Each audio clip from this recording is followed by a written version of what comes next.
as you know, each year the Green Flag Awards recognise the very best parks and green spaces the UK has to offer. This year, flags are flying proudly at a record 2,208 locations. During the summer, we had such fun handing out those flags at a series of events across the country. It was so good being able to do it in person once again after the enforced break caused by the pandemic. And of course, our trusty bench came along with us on the road trip. What always strikes us about these events is the pride and enthusiasm staff and volunteers show when talking about their green spaces. Without that pride, enthusiasm and drive, those spaces wouldn't be what they are, and they certainly wouldn't be up to the standards required to achieve green flag status. So we got to thinking, what about an event to celebrate those who go the extra mile to make great things happen in our parks and green spaces? And we came up with this, our Best of the Best Awards. We've 8 categories recognising a range of remarkable people and initiatives which ensure parks and green spaces just keep getting better and better. We'll also discover which spaces have been voted the best of the best in our People's Choice Awards. All of this made possible, of course, by the continued support of all of these organisations, and for that support, we thank them. Now, I mentioned that we'd handed out a record number of flags this year, 2,208 in case you've forgotten. So it's been a busy old year for Paul, Todd and the team at Green Flag. And because you're getting more and more flags handed out, Paul, does that mean it's getting easier to receive one? I actually think it's getting harder. Many organisations are coming under increasing pressures with funding. And therefore, people having to be more inventive, having to work that little bit harder, engage maybe more with volunteers to make sure that the sites are maintaining the Green Flag Award standard. So I think it's, the fact that we have more sites than ever this year is testament really to all those people up and down the country who are working extra hard to ensure we have more green flags, and the green flags we have are maintaining the Green Flag Award status. I've said it before, you don't get a green flag just because you fancy one. There's a lot of work involved in getting your space up to the standard. People still willing to do this even in these terribly uncertain and economically stressed times. Yeah, I think people have grown particularly over the last 2 years.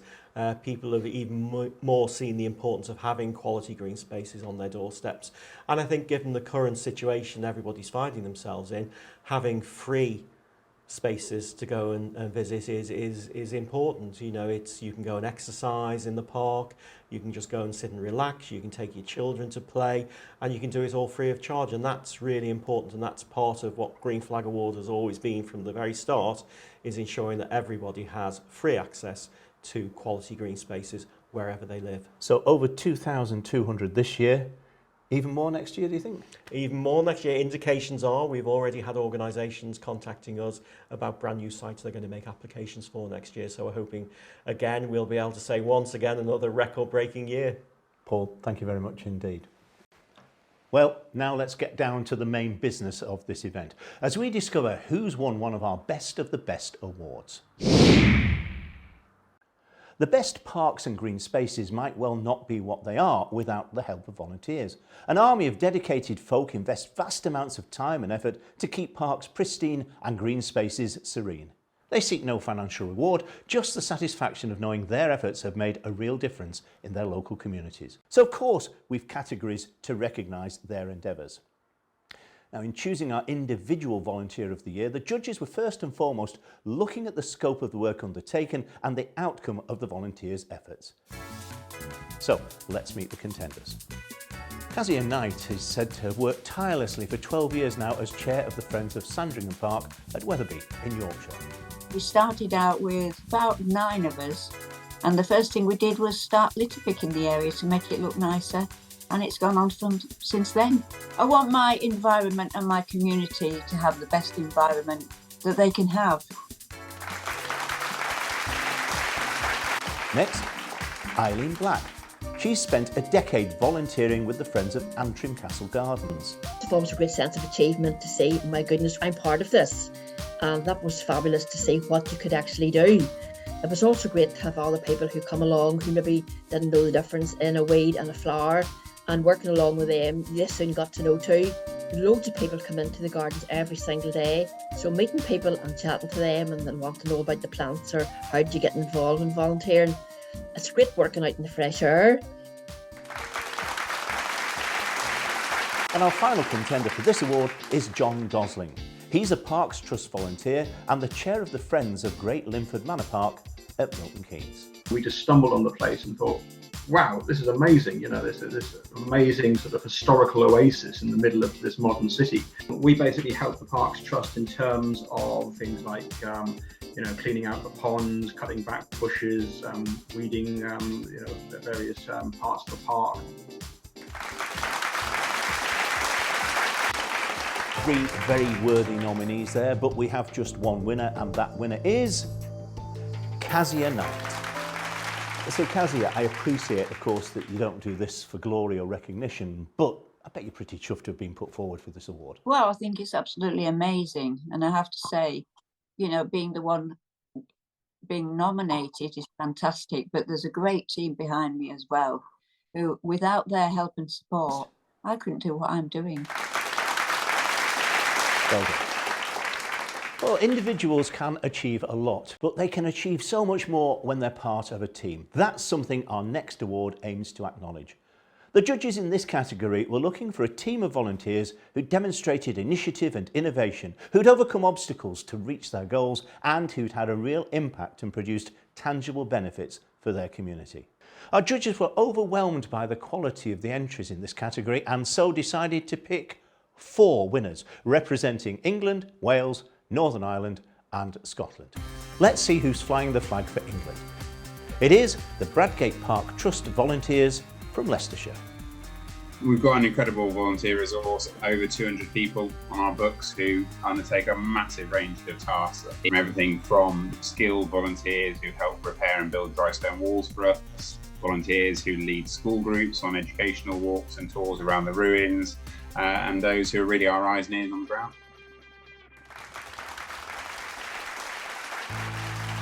Representing Wales, the Caerphilly Miners Centre for the Community. So we wanted to achieve a climate change garden which could show local people that they could grow a whole range of plants, and we wanted to make it a special place for anybody in the community to be able to come and sit and enjoy, either because they were using the Miners Community Centre or they were passing. It's open 24 hours a day. From Northern Ireland, the charmingly named Singing Kettle Group. They've been transforming and improving a piece of derelict land in the gardens of Darkley House. That's a 17th century listed house owned by the charity Crossfire Trust. We are accepting group that offer accommodation and support to people who may be homeless or in need of emotional support. We couldn't pay a gardener. We are on a 2.5 acre site on a slope that has a lot of wind exposure and early frost in winter. So there are some challenges, and the soil is poor. But we're very helped by the keenness of the volunteers. And finally, up to Scotland, where the Wilton Lodge Walled Gardens volunteers have been busy revamping the gardens. I go there every Wednesday, you have a cup of tea, and then you go off and do chores. My husband gets a day apiece, because I go for the whole day. What do I get out of it? Helping people. You're planting stuff for seed, which I've never done. I'm not a gardener, I'm a teacher and a crafty person. So I've never done anything like that, but at least it keeps you right.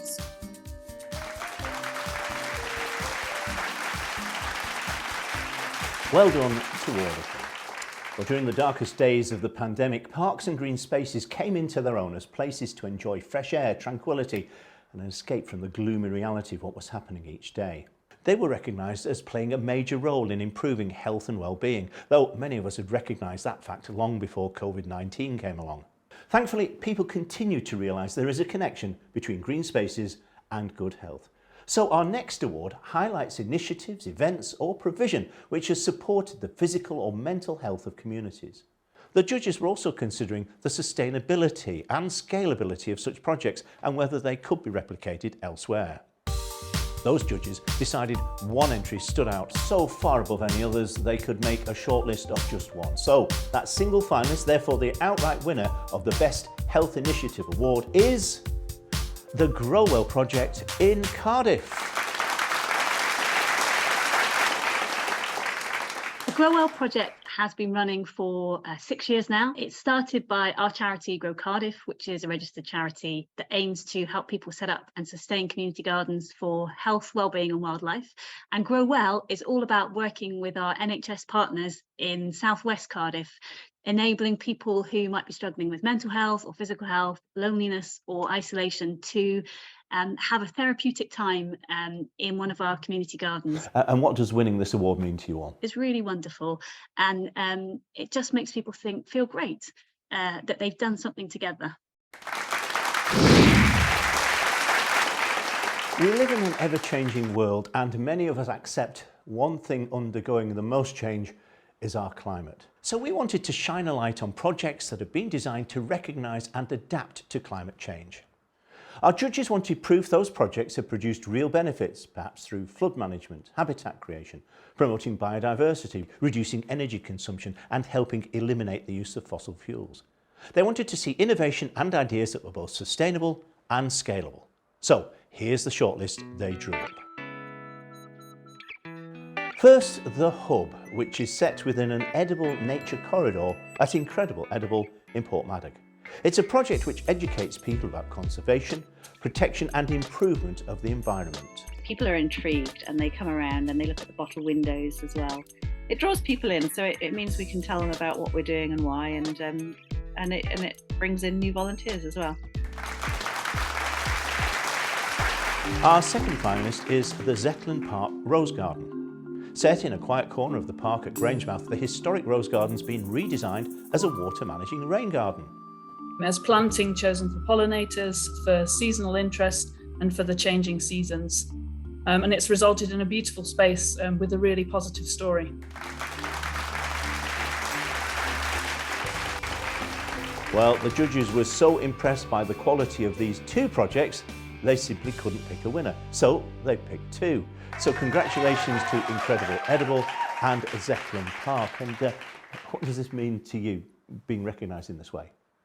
Oh, it's absolutely brilliant. We're really proud of our building, and it really brings community to us because people are fascinated by it. And the building itself, it sequesters a huge amount of waste that would have gone to landfill otherwise. And let's join Zetland Park now. What's your reaction? I think it's really positive, and it shows recognition of the partnership approach that we've adopted at Zetland Park. And it really helps highlight the potential that's offered by adapting our existing green spaces. The scheme itself, the project was made possible by that partnership approach. So between Falkirk Council, the Rose Garden Action Group, who are a really active group of volunteers, by funding from the Scottish Government's Nature Restoration Fund via Nature Scot, and the Green Action Trust's 10,000 Rain Gardens for Scotland campaign. Well, we've highlighted the invaluable work of volunteers in keeping our parks and green spaces tip-top. But there is another dedicated group of volunteers without whom the Green Flag Awards just couldn't happen. They are, of course, our judges, and there was more than 1,000 across 17 countries at the last count. But we always need more. Sarah Palgrave-Neath is one of those judges. She's head of Estates North at the Land Trust, who manage the Countess of Chester Park. And Sarah, you've got a demanding job, yet you give up time, and it can involve a fair bit of time, to be a Green Flag judge. Why? I've always worked in the environmental profession, originally trained as a landscape architect. Parks have been a passion for me. 17 years ago, chose to train as a Green Flag judge, and it's all about making sure that parks are brilliant and excellent, accessible to people. So great passion of mine and something I've always been interested in. So Sarah, what exactly does becoming a judge involve? It's a volunteer role, so it's something that I do every year, and you can choose to judge however many parks you want to judge. I normally judge a couple. You sign up, you officially declare yourself as a judge, sign up, you're allocated a couple of parks, 1 or 2 parks, and then you do a desk-based exercise where you look at the management plan and assess that, and then following that you actually go out to a park and judge it on the ground, which is always the really exciting bit. And in your opinion, what makes a great park? Well, we have some criteria when we're judging, and it's things like a park being welcoming, So, you know, you arrive at the park, you want to see signboards, you want to see some welcoming information so you know what you can do. You want to make sure it's safe, and that's things like safe play equipment, visibility so that people walking through the park feel relatively safe. You want to look to see whether it's well maintained.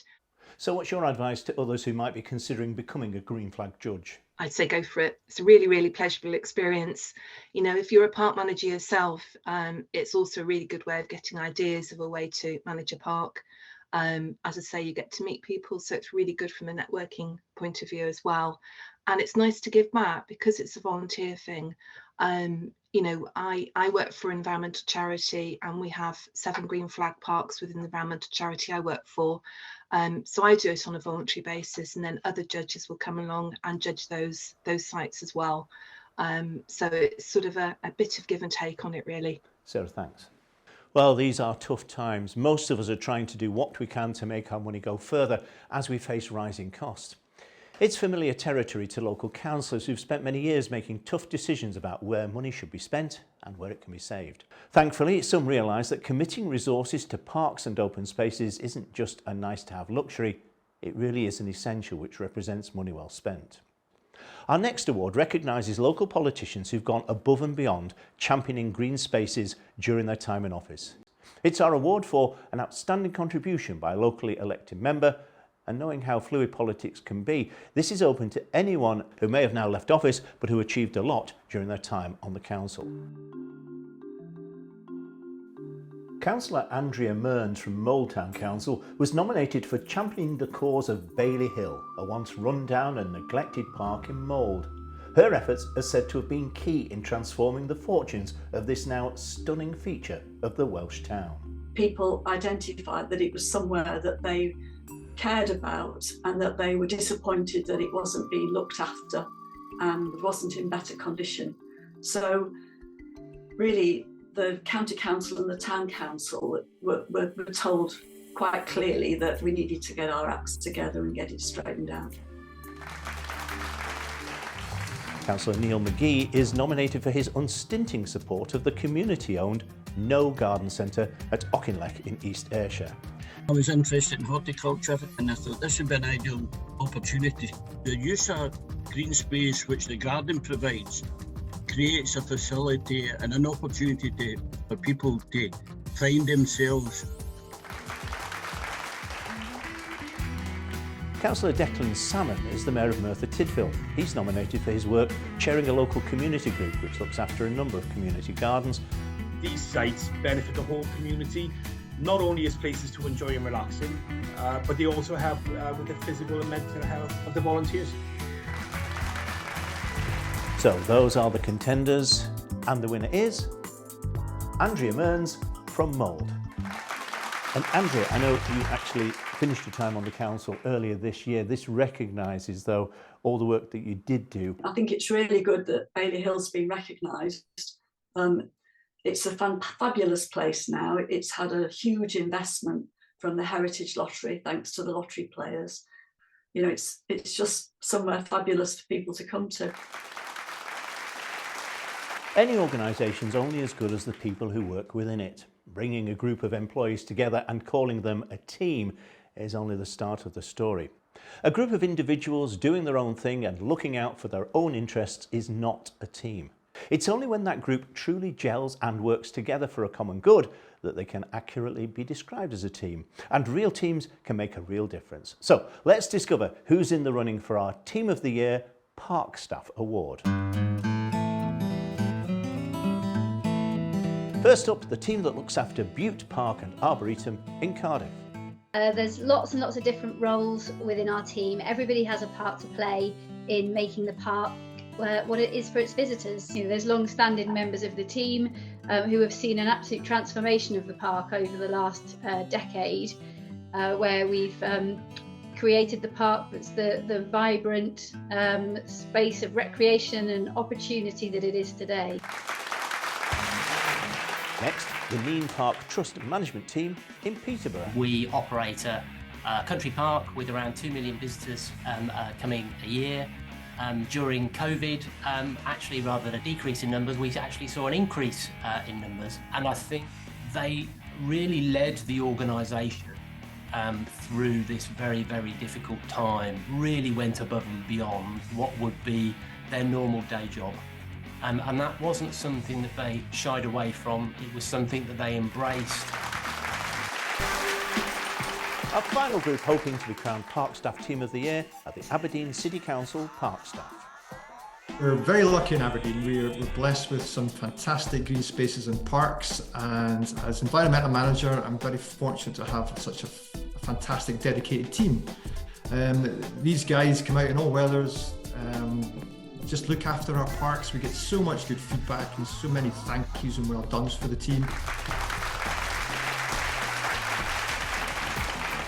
So, which of those contenders is our Team of the Year? Well, it is Team Bute Park.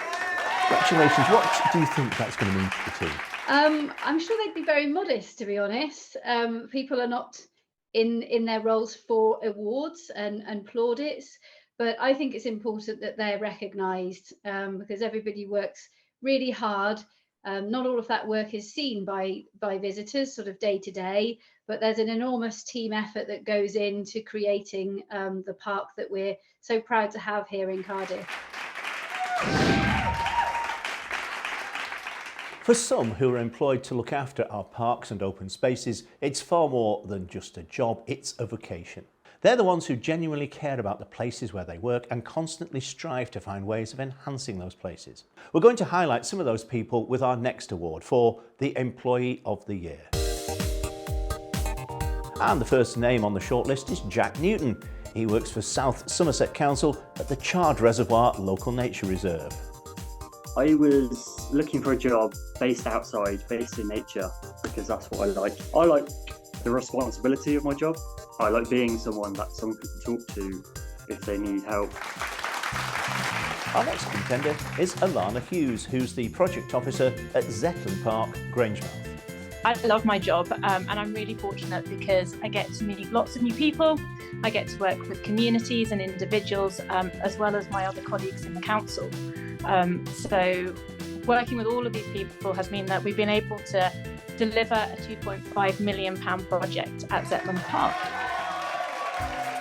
Lisa Bryden is the volunteer coordinator for food and production at Scottish Borders Council. I set up this community garden to get the community involved. Just get local produce to the people that are in the community, and also get folk to understand where their food and their produce comes from. Rachel Payne is the Community Project Manager at St Peter's Community Hall and Garden in Cardiff. I still run the community hall, but I have gone into the gardens. I was a suit and heels girl, and now I'm a wellies and wax jacket girl. And each day we go out there, we're all learning. We have got wonderful volunteers with the knowledge, and everybody's just got different skills. Some great contenders, but we have one winner, and that winner is Lisa Bryden, the volunteer coordinator for food and production at Scottish Borders Council. So, Lisa, surprised? Yeah, very surprised. I've never been nominated for anything in my life before. So it was great excitement, yeah. And the Green Flag Award, I think we've had it maybe 3 or 4 years at the park, so it kind of links in with it as well, and it's really special that we can fly that flag and that we've got that part of for the park, which the local folk really are proud of, so that's a really, really good thing. Well done again. Well, I mentioned earlier how much we enjoy travelling up and down the country handing out Green Flag Awards each summer. They're always uplifting and celebratory events. But we also wanted to hear about how individual organisations celebrated Green Flag status on their own turf, as it were. Hence our award for Best Celebration of the Green Flag Award. 2 contenders for this one. Let's discover who they are. Well, Zetland Park had very good reason to be in a celebratory mood. There was a grand reopening event in August to celebrate the completion of a lottery-funded £2.5 million restoration. And just weeks earlier, the park discovered it had won a coveted green flag. Our funders, the lottery, require that you go for a green flag, so we were very motivated to hit the high standard for the green flag. Green flags are this year flying proudly over a number of sites in the Merthyr Tydfil area. So the Mayor, Declan Salmon, decided to put on a bit of a do. So what we decided to do was have an event, make it special. We brought them in and we presented them with the certificates, and we had a little buffet and a good chat. You know, I think there was 9 different community groups and it was absolutely fantastic. So who puts on the best party then? Well, our winner is Zetland Park. So something else to celebrate there. It means a lot to us. It means it's a recognition of the hard work and the dedication that our volunteers and our staff put into the project and into the celebration.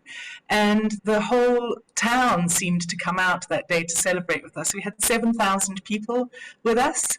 So yeah, it was very special. So that brings us to the end of our celebration of the best 2022. Looking forward to 2023, let's hope we see those flags flying above even more parks and green spaces. In fact, tomorrow sees the opening of applications for the 2023 round of awards. Hopefully, next summer, once again, we'll be embarking on another marathon road trip to hand the awards to their delighted recipients at a series of events. It just leaves me to thank Paul Todd and the Green Flag team for sorting out this event, and of course for ensuring the Green Flag Awards keep going from strength to strength. Thanks to our Green Flag judges and all of those organisations who take the trouble to apply for Green Flag status because they understand just how important it is. Thanks to all of our nominees who made it to the shortlist for the best awards, and of course the people who nominated them. Talking of which, we invited the public to nominate their favourite parks and open spaces for our People's Choice Top 10. I'll say goodbye and leave you with a look at those People's Choice parks.